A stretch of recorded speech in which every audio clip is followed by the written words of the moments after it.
Okay, we are recording. This is Business Practices. I am with David once again, and I called David and I asked if we could record this episode because it came to me today. We're driving. My girlfriend and I are driving, and we passed a steakhouse, and We were interested in trying a new steakhouse, so we look at it, and immediately we look for reviews. That's what happens with everything now. I have to see the reviews on anything before I'll go there. And we look at the reviews, and there's 4.2 stars. And what really interested me was how the owner of the restaurant or whoever was responding, how they were responding. So, David, I know you have a business and you have amazing reviews. Can you talk about how important is it for your reviews to be pristine? And then also, I know you don't really experience this because everybody loves your business, but like if you had a bad review, how important is it to respond the right way? That's a good question. First of all, it's one of the most important things in your business. The reviews, the Google reviews, just like you, where whenever I go to a business or I'm about to go to a new business, I'll look at the reviews. And I know, man, you talked in the past, you're big on reviews. I know you are. And it's very important. It's very important because this is what everyone goes by. And let's just say, for example, if I do, we're at a 5-star review, but we do have one negative here and there. It's very important to respond to these negative comments if something went wrong and you were not, you weren't in the right. You have to defend yourself. So let's just say, for example, someone comes in and just for whatever reason they left a bad review. One time it was just a complete lie. I forgot what it was, but they lied. So we went back. I did personally. I responded to the review, wrote the facts exactly what went on. And whenever you respond with the truth, other people will read these comments and they'll see if you made sense or not. Because at the same time, that person that left the review, you could click on their profile. And I even said, look at the person's profile. They had like 20 reviews, all negative. That's all they did was leave negative reviews. So that's what I do. I respond. I just get to the point. I defend myself, but it's very important to respond because back then, when I first started many years ago, I did not respond. I just said, nah, don't respond to it. But it is very important to respond with the truth. And what was your other question? You asked how important it was, and what do I do when I get a bad review? Was there another question? I mean, that was the essence of what I was getting at, is what you talked about. And I mean, I think you actually have to. I think you should be responding to most reviews, because even a good review, you want to perpetuate that. Like, hey, thank you very much, because someone took their time to leave a review for you, and if they are enthusiastic, and then so it's not only just good practice just to respond because it's the right thing to do, but it's also a good marketing maneuver because you can perpetuate that good review into maybe even more. Like, oh, this owner they even responded to me and thanked me, etc. So I think it can lead to better things. But you have, I know, because I've looked at your reviews. I think you're right. Like, you need to approach this commonsensically, and I think it's going to vary depending on your business, right? So some businesses may respond different than others. Let's say, so for example, in this instance, we have a restaurant. The restaurant owner or whoever's responding, they might not know exactly what happened, and they might not have the time to go back and ask the waiter, okay, did this really happen? Or they might not even be able to. But whereas, let's say like a pet photographer or something, or maybe in your instance where you were one-to-one with them, you knew what happened. So we can talk about this. And I think with reviews, there are a number of ways to approach it. And I want to talk about some of those ways in a second. But what I want to ask you about is what I'm looking at right now. And I'm going to go ahead and see if I can share the screen. and we'll look through the reviews. Let's see. All right. So it's going to come up here in just a second. And we have Del Frisco's Grill in South Lake. And the first, I always sort by the newest reviews because I think those are the most accurate. Like you're going to have Yes. the latest feedback. Same here. I click on the newest. I always click on the newest. Yeah, it's like you can't get like it's not the old ones, it's not the ones that maybe like are have the most thumbs up. It's going to be the latest ones, and these are, I think, the less likely to be fake because sometimes business owners can front load and they can have a bunch of good reviews that are when they're first established. But this way we get the realist. And we got a first local review. It's a 5-star, and then they respond. Thanks for taking the time to share feedback to us, etc. But then the next one's a 5-star. And so I'm scrolling down and there's no response. So maybe they just haven't got to it. That's probably it. Next review is a 5-star, 4-star. And then we have a 1-star. And this was 4 days ago. It starts with terrible food all around, a complete ripoff. And then the response from the owner is, "Hi, thank you for choosing to dine with us. As you know, you could have chosen anywhere to enjoy your meal." That's to me is stupid. That's just fluff talk. It doesn't mean anything to anybody. Yeah. And he continues on, "We are always looking for ways to improve and would appreciate any additional feedback you would be willing to provide at a link below." And then they provide that link. And keep in mind, this guy ripped them. Like he said, terrible food all around, a complete ripoff. Appetizers and steaks came out cold and very overcooked. Only saving grace was happy hour drinks. Do yourself a favor and book it in a real Del Frisco's. And he put real in quotes. So what do you think of the owner's response to this review? It's a very basic response. I see that with a lot of bigger businesses.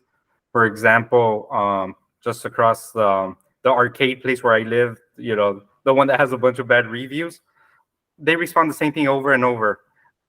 "Oh, thank you. We're new. We just opened, even though they've been open for a year. We appreciate your feedback. We're always looking for ways to improve.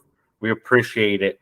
And they respond the same thing to all of them. "Thank you for," what does that one say? "Thank you for choosing to dine with us. As we know, you have." So that doesn't really say nothing.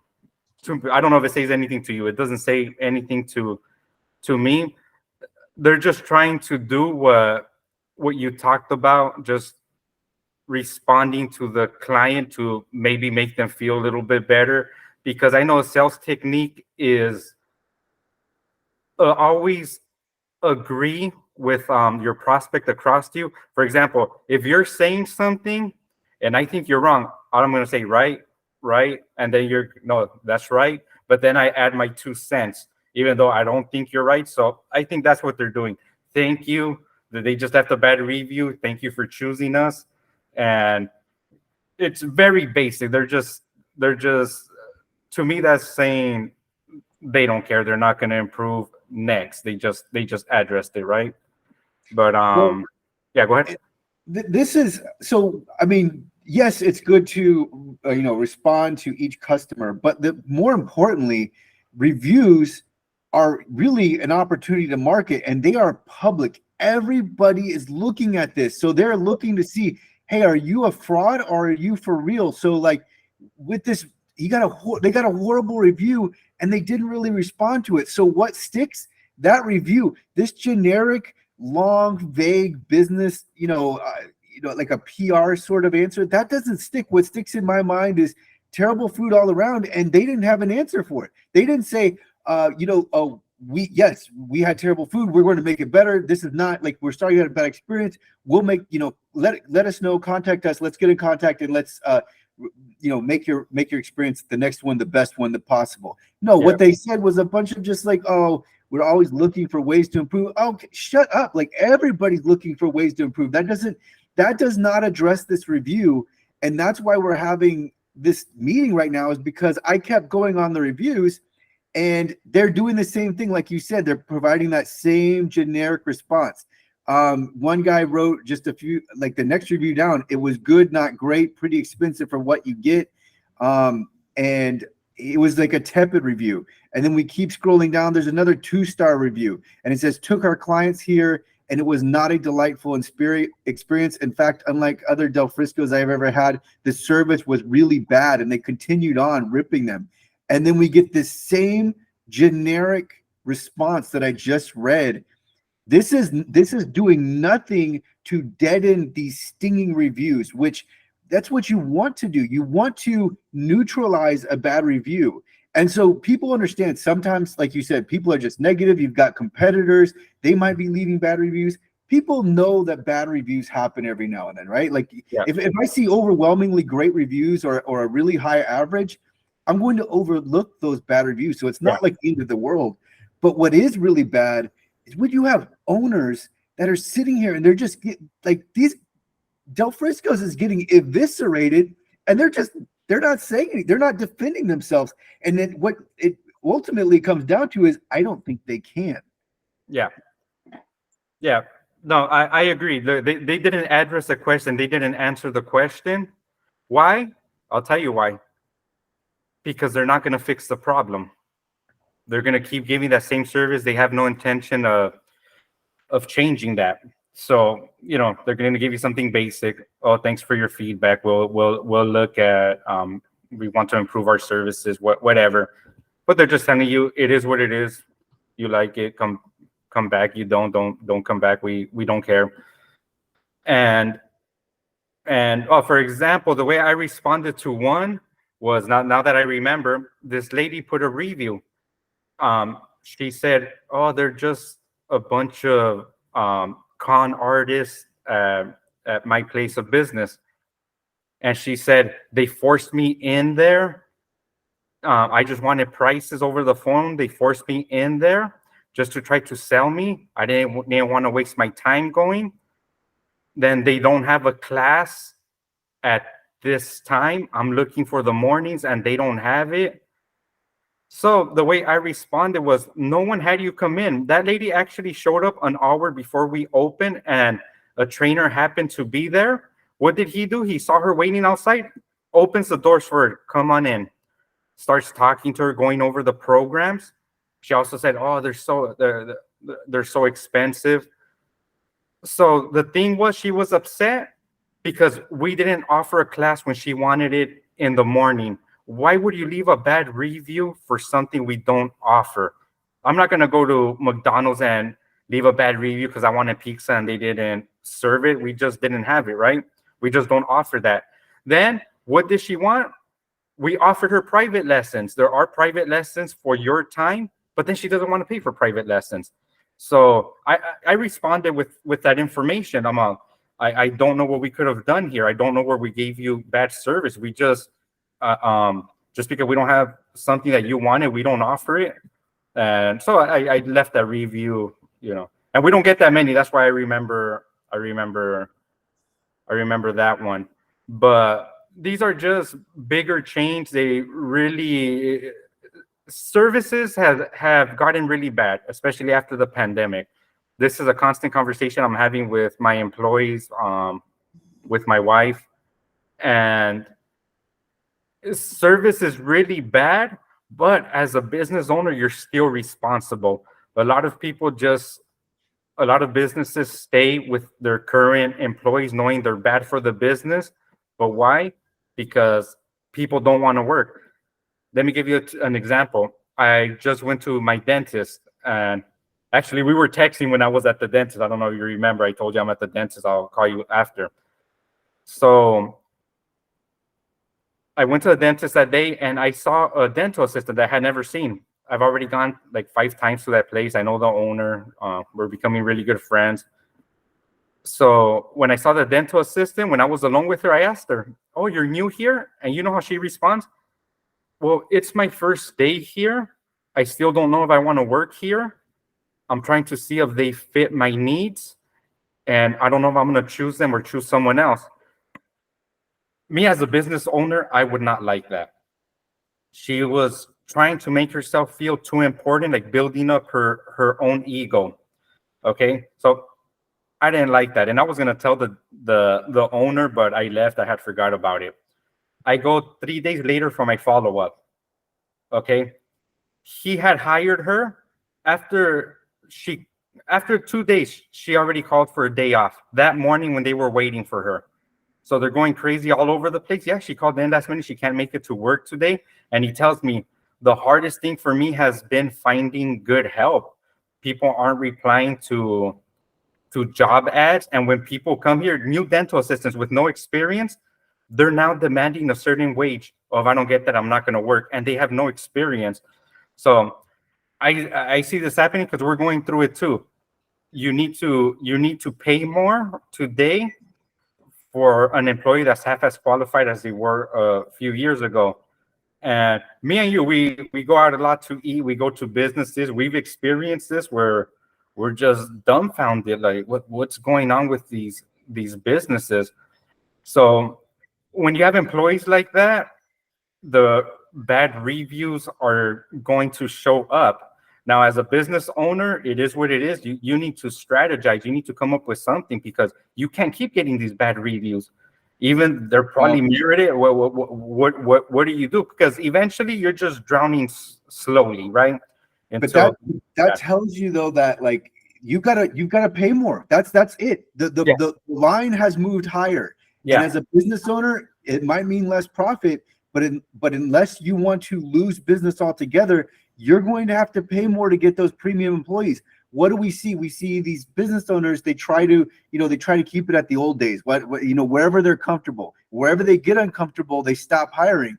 But if that's not where the level is, you're going to fall off the cliff. And that's, some of these reviews, it might just be the waiters or the cooks or whatever, and they're just having a hard time getting that person. But you've got to pay more because otherwise it's not going to work. Well, let me tell you this. For my experience, right? After the pandemic, that happened. I had wages that were 16 an hour. Now all my employees are making minimum of 25 and up. And even though I'm paying more, they're worse than before. So I don't know what happened after the pandemic. People got used to not working. If I'm not going to make good money, I don't even want to bother. But you are right. Even though they are worse, I have to pay more to get some in. I have to. No longer, even when I brought it up from 15 to 18, that didn't work. So now we're like at $25. Everyone's getting paid good. And with that, I had to raise my prices, right? Same thing. There's some restaurants that don't want to really raise their prices. So therefore, they don't want to pay their employees anything. And you're going to get the worst employees. No, you have to pay more. And if you're losing money where you can't lose that money, then you got to raise your prices. But what's the solution to all this? Give better service. Give the best service. Trust me when I tell you, people are not going to complain on the price if you give excellent service. But all these businesses, as you can tell in the reviews, half-ass response. How do you think their service is going to be at the restaurant? Even worse than that review. Because once in a while, I'll see a bad review, and I'll ignore them. For example, this could be the bad review.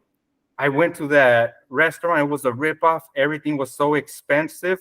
Okay, you're not telling me anything about their service, about their food, so I don't care. You're just tight, right? Yeah, that's you. But if someone specifically says the food was cold, the food was undercooked, I got really sick, then 2 reviews later, I see that too. Or if I see I waited an hour and a half, they got my order wrong, and I see that often, then that is a problem. Well, and when it comes to employees, it might not just be the money, right? This might be an instance, and it is an instance where you just have to invest more in filtering out people, because there's a lot of bad employees. We both know that, right? We see them everywhere. So knowing that, it might not be at a certain point, like it's really not about the money. It's just like you've got to invest more time and more effort to get those right people in. So it's a combination. It's not, because we can keep going higher and higher, and that doesn't necessarily fix the problem. But getting back to reviews, I mean, because that's part of the problem that business owners face is like, okay, I've got to make sure that I have everything in place. But now that these reviews are here, what I think there's a lack, there's just like a lack of attention, and this is where money is made. Reviews are where it's at. I am not going to a place that is 3.5 stars. It's not going to happen. I'll never go there. It doesn't matter what it is. Yeah. So if your reviews are bad, then then you're out of the game. And if your reviews are, maybe on the better side of 4 stars, but if it's shaky, especially in the recent ones, I'm not going to go there. So you have to look at what after a while, like you said, we can overlook reviews, especially if it's like, oh, the price was high. Okay, well, the price might be high for you, but that's not, if it's something that doesn't concern me, I'll disregard the review. But if you have these reviews that are coming in bad, like if we look at these recent reviews, a lot, this is pulling down the average. It's lower than 4.2 stars, which is their overall average. So if your reviews are bad, at some point you have to ask yourself, what is really the problem? It's not the customers. If you run out of excuses, you found your own problem. Yeah, it is not the customers at that point. It is 100% not the customers. I agree with you on that. In fact, I'm someone that likes to take accountability. And yesterday, when I spoke to the manager of my business, we were talking at night. And sometimes people want to blame, oh, it's the customers. Oh, it's this season, it's just slow. I always throw that out the window. No, I will always blame myself. And what can I do? What can my business do? And you said something about paying more doesn't always equal getting better employees. But what I did, and it's exactly what you mentioned. So we normally had 2 trainers out there. So now I always have 4 trainers. Why? Because if one of them is bad, I fire one and replace them. Now I have options. I will not stick to that. One thing with the reviews, here's I show how to do this because I'm a consultant. I show how to do this on my business. Is if someone leaves a bad review, first of all, you have to address it. The other thing is, what is the secret? Once you get a bad review, you gotta go the next day and get 5 to 10 positive reviews. Because what do people do is what I do. I look at the newest review. So as soon as if there's a bad review, my team gets on it. And by the end of that day, they got 10, 15 reviews. So now when you look at the newest reviews, the negative one's not going to be there. I don't know. I should have given that out, but that's to help business owners. I leave bad reviews. This is what I do. I believe what goes around comes around. So I don't like to leave bad reviews. I honestly don't. I will do this, though. I will write a bad review because maybe the owner doesn't know what's going on. I leave a bad review. Then like 2 weeks later, I'll just take it off. I put it to grab the owner's attention in detail. Then I'll take it off. But reviews are keys. If you don't have reviews, you're not going to do good. If you have negative, you're going to do even worse. So I don't know how to concentrate on that. Some businesses might be successful in spite of bad reviews, but what they're not paying attention to is what they don't know, which is how much more successful could you be if you didn't have these glaring reviews that you're not responding to appropriately. And like you said, I think you have to respond genuinely with a real response. These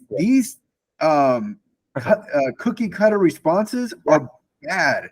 That is so bad because you just admitted that what they said was right, or you just laid down on it, right? Like maybe it didn't happen exactly that way, but like you said, you're telling me that it's going to continue. This is about what I can expect. I can expect like maybe an above average experience, but I'm not going to get the experience that I want, so I'll just go somewhere else. So I think this is really important. It's something that a lot of local business owners they're not paying attention to.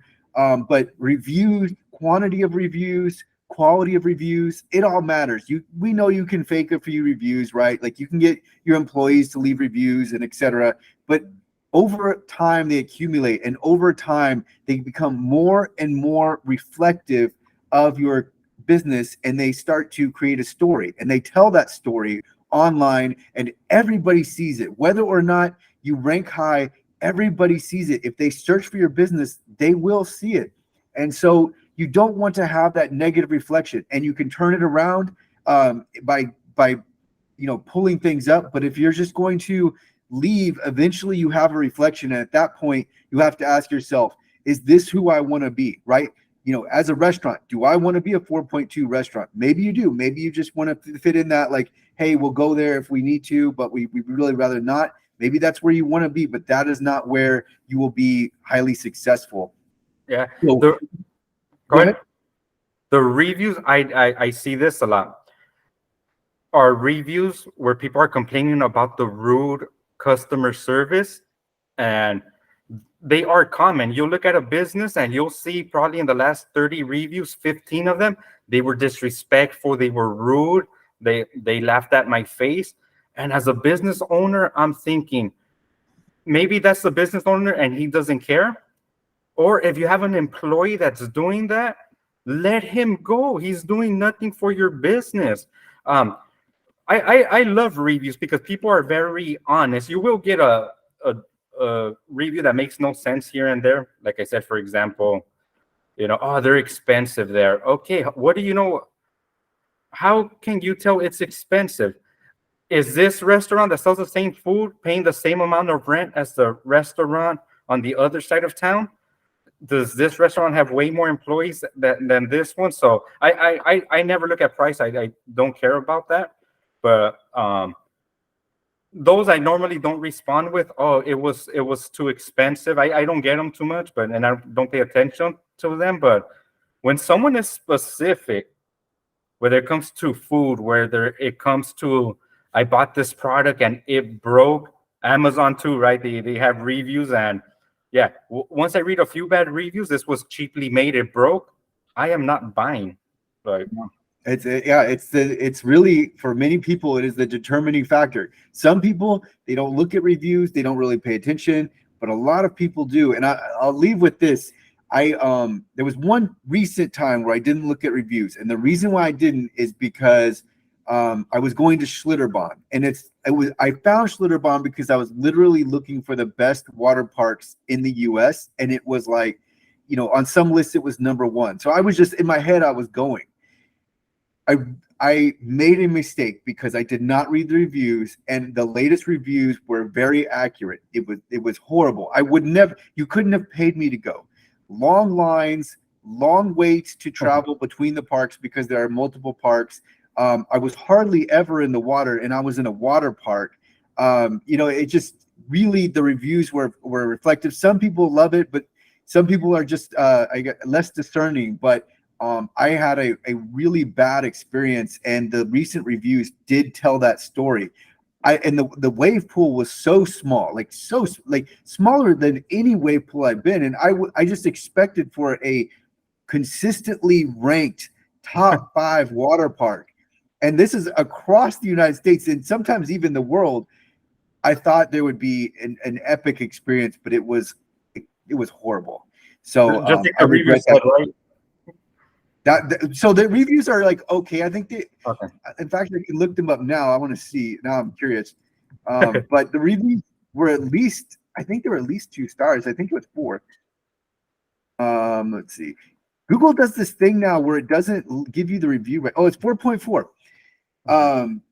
But yeah, there were the decent reviews, but if you read the recent ones, it's really bad. But anyways, so that's all I had for this episode. Did you want to add anything additional? No, I think we were spot on the subject. Hopefully any of this information helps out. Okay. Well, that will conclude this episode. Thank you. All right.